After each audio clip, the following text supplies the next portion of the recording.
Hi everyone, welcome to my channel. तो आज हम बात करने वाले हैं आईटीआई का सिलेबस के बारे में। तो आईटीआई जो अनुदेशक है उसका क्या क्या सिलेबस है। तो सबसे पहले हम बात कर लेते हैं कि आईटीआई अनुदेशक जो बहाली आया हुआ है, आईटीआई अनुदेशक का जो बहाली आया हुआ है तो उसका एग्ज़ाम होने वाला है सितंबर में। जैसे उसका नोटिफिकेशन आ चुका था कि फर्स्ट वीक के सितंबर में उसका एग्ज़ाम होने वाला है, और आज के डेट में उसका एग्ज़ाम डेट बता दिया गया है। यहाँ तक कि आपको हॉल टिकट और एडमिट कार्ड भी जारी कर दिया है बीटीएससी। तो आज उसके बारे में, सिलेबस के बारे में डिस्कस कर रहे हैं कि यहाँ पे सिलेबस है क्या क्या। तो सबसे पहले अगर सिलेबस की बात करेंगे तो सिलेबस में आपको यूनिट 1 जो आईटीआई में आप पढ़ते हैं, सबसे पहले सेफ्टी के बारे में पढ़ते हैं, ट्रेड एंड हैंड टूल्स के बारे में पढ़ते हैं जिसमें कंबाइन प्लायर पढ़ते हैं, फाइल के बारे में पढ़ते हैं, ड्रिल बीट के बारे में पढ़ते हैं, डिफरेंट टाइप ऑफ फाइल्स के बारे में पढ़ते हैं। वो सब चीज़ों को यहाँ पर आप देख लीजिएगा कौन से पार्ट्स को क्या बोला जाता है। जैसे फाइल है तो फाइल में जो होता है उसको, इस चीज़ को क्या बोलते हैं, इसमें क्रॉस रहता है तो ये कितने एंगल पे रहता है, फाइल का लेंथ को कहाँ से कहाँ तक होता है, इस चीज़ को क्या बोलते हैं, इस चीज़ को क्या बोलते हैं। जैसे तो इस सब चीज़ों को आप एक बार देख लीजिएगा। यहाँ पर आप देख सकते हैं बेसिक इलेक्ट्रिकल, ये तो मोस्ट इम्पोर्टेंट है। यहाँ से आपको 10 नंबर का क्वेश्चन देखने को मिलेगा ही मिलेगा। जो 80 नंबर का जो टेक्निकल आएगा उसमें से आपको देखने को मिलेगा। यहाँ पर आप इलेक्ट्रिकल मटेरियल एंड केबल्स के बारे में देख लीजिएगा। सोल्डरिंग के बारे में आप अच्छा से देख लीजिएगा कि सोल्डरिंग करने से रेजिस्टेंस बढ़ता है या घटता है, क्या होता है, सोल्डरिंग क्यों ज़रूरी है। इलेक्ट्रिकल एसेसरी जो ऐसे आयरन हो गया, वॉशिंग मशीन हो गया, ये सब के बारे में देख लीजिएगा कि इसमें कौन सा मोटर होता है, कौन सा हीटिंग एलिमेंट लगता है। ये सब चीज़ को आप एक बार देख लीजिएगा। अब यूनिट 1 में देख लिए, यूनिट 2 के बारे में चलते हैं। यूनिट 2 में क्या है, तो यूनिट 1 से अप्रॉक्स आपको 5 या 6 नंबर 10 नंबर का तो आपको बेसिक इलेक्ट्रिकल से ही आ जाएगा। वहाँ पे आपको इसमें यूनिट 1 से अप्रॉक्स 10 से 15 क्वेश्चन देखने को मिलेगा। यूनिट 2 की बात करें तो यूनिट 2 में अगर हम बात कर रहे हैं तो यूनिट 2 में तो सबसे पहले हो जाएगा इलेक्ट्रोकेमिकल इफेक्ट या केमिकल सेल एंड बैटरी। किस टाइप का बैटरी होता है, प्राइमरी सेल क्या होता है, सेकेंडरी सेल क्या होता है, जैसे आप आईटीआई में पढ़े होंगे वो सब चीज़ को यहाँ पर डील किया जाएगा। मैग्नेट के बारे में पढ़ लीजिएगा, मैग्नेट का फार्मूला देख लीजिएगा एक बार। मैग्नेट कौन सा मटेरियल से मैग्नेट बनता है, कैसे बनता है, क्या होता है, इलेक्ट्रोमैग्नेट, ये सब का क्वेश्चन रहेगा।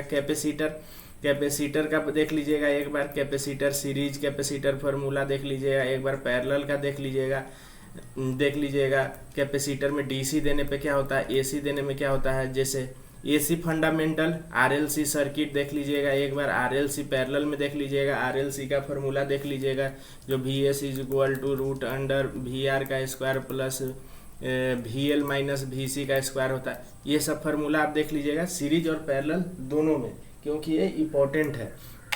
आप 3 फेज सिस्टम में पढ़ लीजिएगा। 3 फेज सिस्टम में आप देख लीजिएगा कि अगर स्टार से डेल्टा में जाते हैं तो क्या होता है, स्टार से डेल्टा में जाते हैं तो क्या होता है, स्टार में फेज टू फेज क्या होता है, लाइन टू लाइन क्या होता है, फेज टू फेज करेंट, एक फेज में करेंट अगर है यहाँ पे स्टार में तो डेल्टा में उस फेज में कितना करंट आएगा, जैसे वो सब चीज़ आप देख लीजिएगा। छोटा छोटा आपको कैलकुलेशन देखने को मिलेगा, क्योंकि 100 नंबर का एग्ज़ाम है और 120 मिनट आपको दिया गया है। तो इस हिसाब से आप एक बार ज़रूर इसको देखिएगा ताकि आप कॉन्सेप्ट को अच्छा से याद रखिएगा, तभी एग्ज़ाम होगा। क्योंकि ये 4200 ग्रेड पे है, 4200 ग्रेड पे इसका एग्ज़ाम है। 4200 ग्रेड पे एग्ज़ाम है तो क्वेश्चन अच्छा ही होगा, क्योंकि एक एग्ज़ाम का लेवल है, आप इंस्ट्रक्टर बनने जा रहे हैं।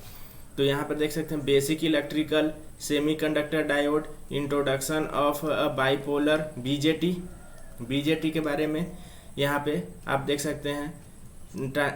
Audio power transmitter, feedback, oscillator, operational amplifier, multi vibrator, ये सब से आप देखिए इलेक्ट्रॉनिक्स से आपको 20 नंबर का क्वेश्चन देखने को मिल सकता है। अप्रॉक्स 15 से 20 आराम से देखने को मिलेगा क्वेश्चन इलेक्ट्रॉनिक्स से सिर्फ। तो ये सब टॉपिक को एक बार कवर कर लीजिए जैसे जैसे हम बताते जा रहे हैं। तो अब चलते हैं हम लोग यूनिट 4 पे। यूनिट 4 में क्या है, introduction of digital electronics, flip flop. तो अगर यूनिट 4 में बात करें तो उसी में टॉपिक में जैसे बेसिक इलेक्ट्रिकल में है उसी टाइप में आप एक बार देख लीजिएगा कि हेक्सा को बाइनरी में कैसे चेंज करते हैं, बाइनरी को हेक्सा में कैसे करते हैं, मतलब डिफरेंट टाइप में देख लीजिएगा कि नंबर को कैसे चेंज करते हैं। उस टाइप में भी क्वेश्चन आएगा। एंड गेट ये सब के बारे में आप अच्छा से देख लीजिएगा। एंड गेट हो गया, नॉर गेट हो गया, ये सब का आप ट्रूथ टेबल को अच्छा से पढ़ लीजिएगा क्योंकि होने वाला फ्लिप फ्लॉप में के मैप ये सब के बारे में ज़्यादा तो नहीं पूछेगा आईटीआई में, मगर फिर भी आपके पास समय अगर बचा है तो फ्लिप फ्लॉप देख लीजिएगा। अब देखते हैं यूनिट 5। यूनिट 5 में क्या पढ़ना है, ट्रांजिस्टर, वही इलेक्ट्रॉनिक्स पार्ट्स ही हैं, तो ये आप इसको भी एक बार अच्छे से देख सकते हैं। सबसे मेन टॉपिक हो जाता है यहाँ पे earthing wire and industrial wiring. Earthing में आप देख लीजिएगा plate earthing, pipe earthing. Plate earthing का यूज क्या होना चाहिए, प्लेट अर्थिंग में प्लेट का साइज क्या होना चाहिए, कौन कौन सा मटेरियल से अर्थिंग बन सकता है। इलेक्ट्रिकल वायरिंग में आप देख सकते हैं कि इलेक्ट्रिकल वायरिंग के बारे में आप देख सकते हैं कि कौन सा होता है, कौन सा क्लीट वायरिंग होता है, कौन सा अंडरग्राउंड वायरिंग होता है। और इंडस्ट्रियल वायरिंग में देख सकते हैं कौन सा एमसीबी, आईसीडीपी का फुल फॉर्म देख लीजिएगा। ये सब आपको इम्पोर्टेंट है। और अब हम बात करते जाते हैं यूनिट 7 में। तो electrical measurement instrument most important.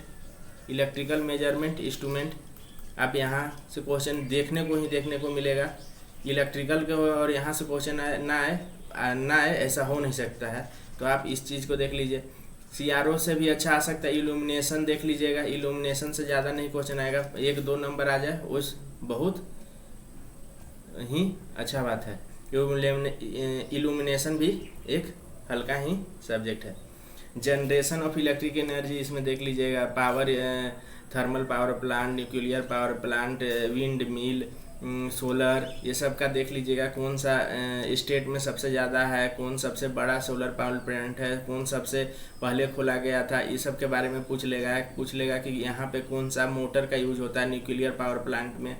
तो वो सब जैसे प्लेंटियर रोटर होता है, वो सब के बारे में आप एक बार देख लीजिएगा।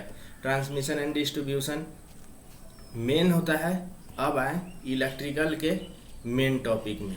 इलेक्ट्रिकल का मेन टॉपिक जो DC generator, DC motor, transformer, 3 phase induction motor, single phase, synchronous motor and यहाँ से आप आँख मूंद कर 25 से लेकर 35 नंबर तक आपको पूछा जाएगा। नो डाउट कि यहाँ से क्वेश्चन आएगा ही आएगा और 25 से 35 नंबर तक यहीं से क्वेश्चन आएगा। तो आप तो इस पोर्शन को कभी छोड़ के जाइएगा मत। यहाँ पर पूरा अच्छे से देख लीजिएगा, प्रैक्टिकली देख लीजिएगा कि प्रैक्टिकली में भी कैसा होता है। 3 पॉइंट स्टार्टर, 4 पॉइंट स्टार्टर, कौन सा doll starter, star delta starter, auto transformer, ये सब आप अच्छे से देख लीजिएगा। Unit 10 DC machine and small transformer winding के बारे में और यहाँ पर डोमेस्टिक इलेक्ट्रिकल, वही जैसे आयरन हो गया, फ्रिज हो गया, कूलर हो गया, उस सब का एक सर्किट डायग्राम होता है। तो वो यहाँ पर ये सब तो नहीं आएगा घरेलू विद्युत उपकरण के बारे में। मगर आप यूनिट 9 को कभी भी बिना पढ़े एग्जाम देने मत जाइएगा, मेरा बात मानिए। यहाँ से आपको 25 से 35 नंबर का क्वेश्चन आएगा ही आएगा। यूनिट 8 जनरेशन, यहाँ से आपको 10 नंबर आएगा। Unit 7 electric measure and instrument, यहाँ से भी आपको क्वेश्चन देखने को मिलेगा ही मिलेगा। तो आप देख सकते हैं हम जहाँ तक था सिलेबस के बारे में बात करना था, हम सिलेबस के बारे में बात कर चुके हैं। तो होप आपको अगर मेरा वीडियो अच्छा लगे तो आप सब्सक्राइब कर लीजिए। और हम यहाँ पे धीरे धीरे टॉपिक वाइज MCQ अपलोड करते रहेंगे। डेली 1 या 2 MCQ, 100 MCQ का अपलोड करेंगे। सबसे पहले हम क्या करने वाले हैं, जो ITI में नीमी भारत स्किल पे डाला हुआ है MCQ 1200, उसको हम सॉल्व करेंगे और उसका आंसर बताएंगे। तो आप मेरे चैनल को सब्सक्राइब कर लीजिए, लाइक कर लीजिए, अपने दोस्तों के साथ शेयर कर लीजिए।